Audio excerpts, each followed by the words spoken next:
حیض کی حالت میں بیوی سے ہم بستری نہ کرو، اور جب حیض سے پاک ہو کر غسل کر لے تو اس کے ساتھ اس جگہ سے ہم بستری کرو اس جگہ ہم بستری کرنے کی اجازت دی ہے۔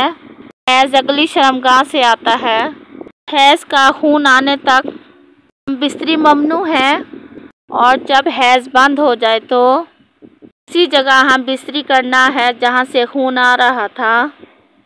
آج کے دور میں میاں بیوی کو اسلام کی یہ بات جاننی چاہیے، جو لوگ فحش ویڈیو دیکھ کر غلط طریقے سے منی خارج کرتے ہیں، ان کی زندگی سے حیا نکل جاتی ہے۔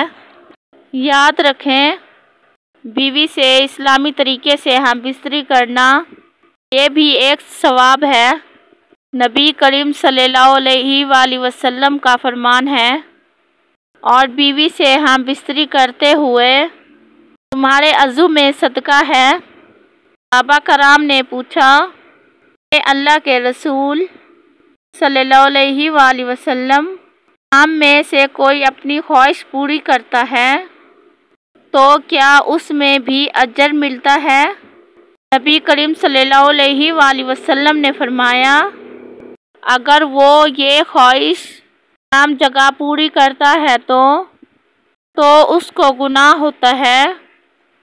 اسی طرح جب وہ اسے حلال جگہ پوری کرتا ہے تو اس کے لیے اجر ہے۔ میاں بیوی میں ہم بستری صرف شافت نہیں بلکہ زوجین کے لیے دل کا سکون اور جان کی راحت ہے۔